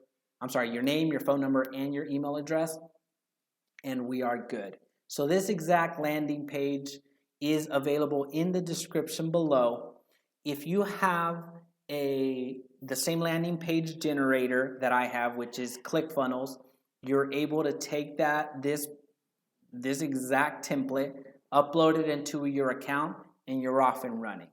So if you have Builderall or Instapage or Lead Pops or Lead Pages or Instapage, there's so many. If you had any of those others, then you have access to other templates, use them. But if you don't have any and you want to use ClickFunnels, there is a link in the description below. Full disclosure, it is an affiliate link. It's not going to cost you any more to download it, but the benefit that you get of going through that link is you get this exact landing page, and you didn't have to create it. You didn't have to learn anything about it.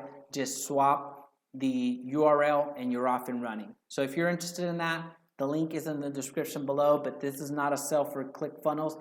This is for Remine, just wanting to provide this as a service to you. You do want to use, last point on this, you do want to use that landing page versus driving people to your traditional website where you have the buyer information, seller information, blog, top listings. People are going to get lost. You promise them a market report. So download our free, let's say Dallas, real estate market report, deliver on it. Landing pages are designed to grab attention and evoke action. So they're going to grab the attention and promote action, meaning, hey, give me your information, because that's all you can do on this landing page. That's it. So embed that link as much as you can, and to give you an idea of what Bitly looks like, you just go to Bitly, create an account, insert the URL that you want to minimize, and it'll produce to you a actual link. And what's cool about that is it actually provides information on how many people clicked it. So that's pretty cool. And it's free. You can upgrade. You don't have to. I haven't paid for the Bitly upgraded plan. I don't see a need for my purposes.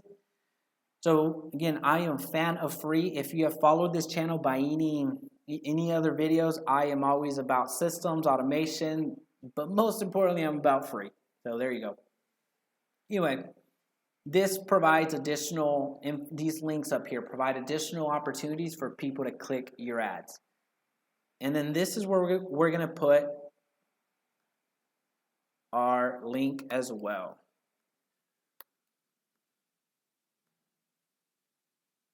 Then you're going to see it appear down here. Oh, okay, so that link right here, I see what happened. It says app ClickFunnels. It must be,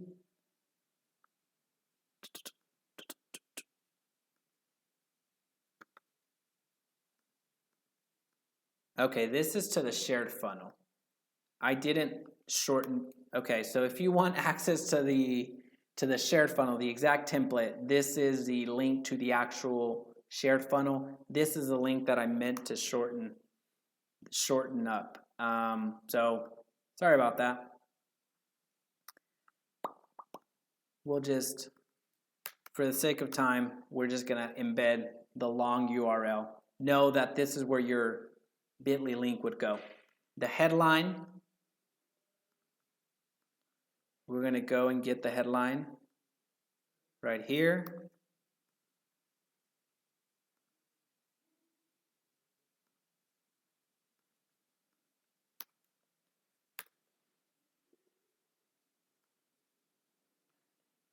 And then the call to action.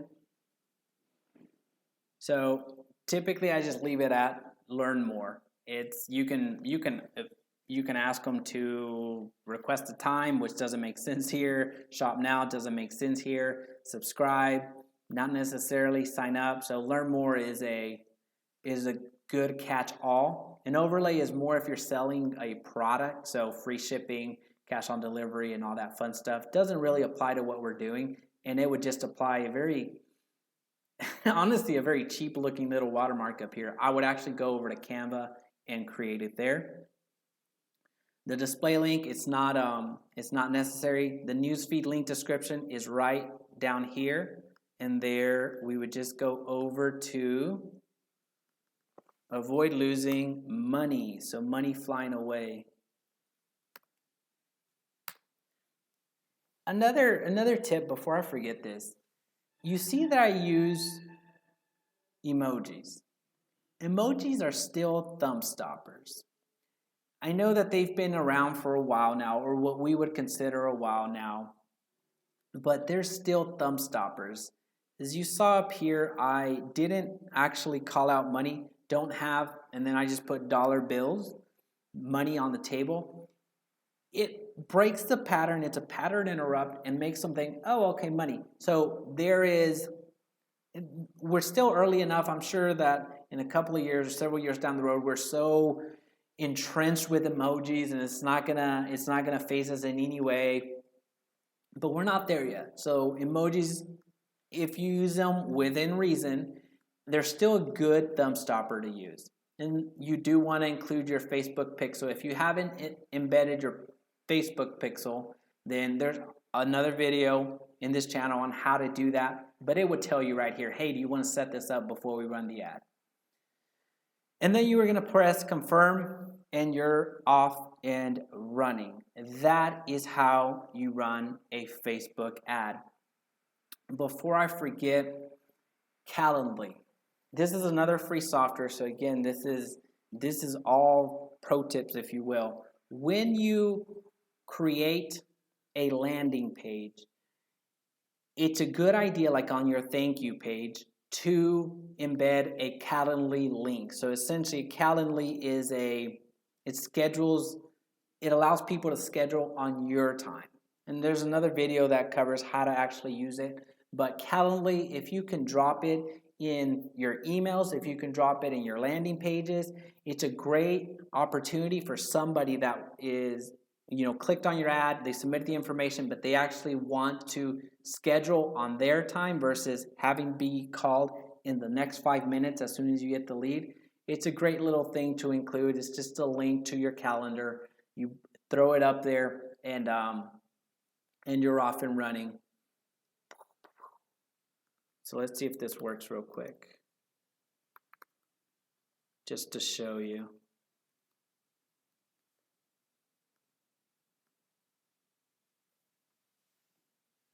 All right, so the landing page. Check your email. Your city market report, so your Dallas market report, is in your inbox, or would you like to talk now? You're providing another opportunity for somebody to call you and or schedule an appointment. So this would be this would be where you would drop your Calendly link so people can schedule on your time. And another pro tip, and this is the last one, I promise. If there's any questions, please drop it in the chat section below because we're getting ready to wrap up. Another pro tip is if you want to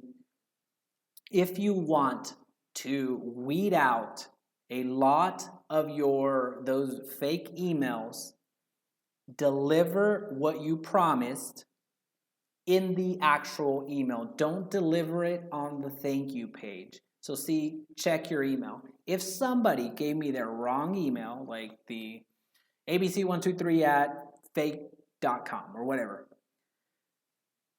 that did them no good because I'm going to deliver what I promised them, the market report, in their email. So if they gave me the wrong email, they're out of luck because they're not getting the market report.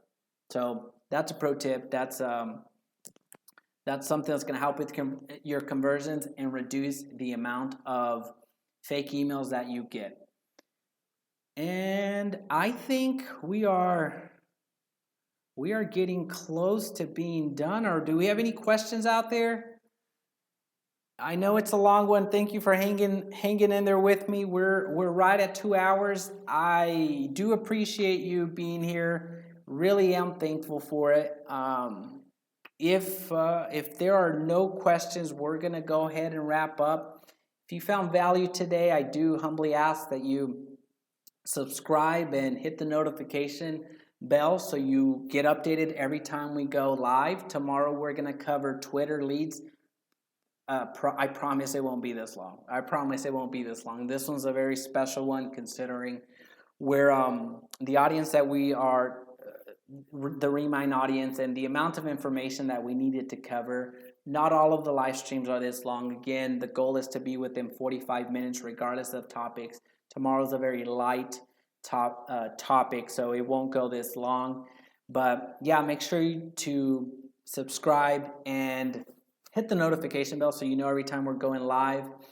In the future, I will do some Facebook Lives, but I think today was actually a validation, just very dumb luck, I suppose, that Facebook was actually down, where the live feature may not have been around. What autoresponder do you use? I use LionDesk. LionDesk is, I'm not going to say exclusive, but a lot of real estate agents, and it's geared towards real estate agents, use the LionDesk CRM. Some mortgage folks use it as well. LionDesk is quite good for the amount of money that you pay. I believe it's $25 a month, and it serves as a CRM. It serves as a text email software, and it serves as an email autoresponder. If you use the link below, again, this is another affiliate. If you use the link below, you actually get a 10% discount. So the link will be in the description below if you want to get a 10% discount. But you're free to use other softwares. I have used iContact in the past, so it's the letter I, then contact. It was good, but it didn't make sense for me to use iContact and LionDesk at the same time because I was wasting money. I have used Aweber in the past. That one's a good one as well. Constant Contact is good. You're not going to hear me disparage them in any way. I've used quite a few. But right now I am comfortable and quite happy with LionDesk because it just directly integrates with Facebook lead campaigns. We ran a traffic campaign, but LionDesk directly integrates with the leads campaign, which is pretty cool.